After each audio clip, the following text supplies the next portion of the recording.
નમસ્કાર, કેમ છો? વોઇસ ઓફ ઇન્ડિયા ન્યૂઝ ચેનલમાં આપનું સ્વાગત છે. હું છું સિતાબ કાદરી. આપ જોઈ રહ્યા છો કે પાલનપુર નગરપાલિકાની આજે કારોબારીની સમિતિની બેઠક યોજાઈ હતી. છેલ્લી બેઠક હતી.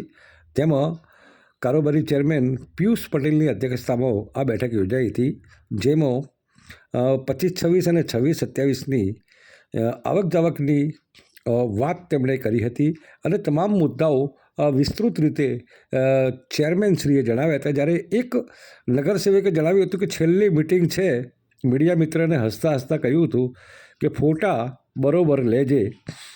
અને આ એક છેલ્લી મિટિંગમાં દરેકના મોઢા પર એક હાસ્ય અને ઉત્સાહ હતો, કારણ કે છેલ્લી મિટિંગ છે, કારણ કે નગરપાલિકાની ટર્મ્સ હવે પૂરી થવાના આરે છે અને છેલ્લી મિટિંગના અંદર ઘણા બધા નિર્ણય લીધા છે. તેઓ કારોબારીના ચેરમેન પિયુષભાઈ પટેલે સંપૂર્ણ વિગતથી મીડિયાને વાકેફ કર્યા હતા. ત્યારે તમામ કારોબારીના સભ્યો મોટી સંખ્યામાં ઉપસ્થિત રહ્યા હતા. સાંભળો પિયુષભાઈ પટેલ શું કહે છે.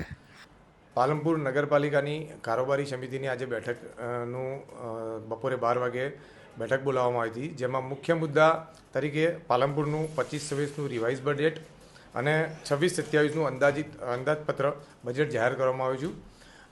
આપ જે આવક તરીકે 26-27ની આવક તરીકે 153 કરોડની આવક અને ખર્ચની સામે 136 કરોડ અંદાજિત ખર્ચની જાહેર કરી છે અને બંધ શિલક અંદાજિત 83 કરોડ જેવો બંધ શિલકની કરવામાં આવી છે.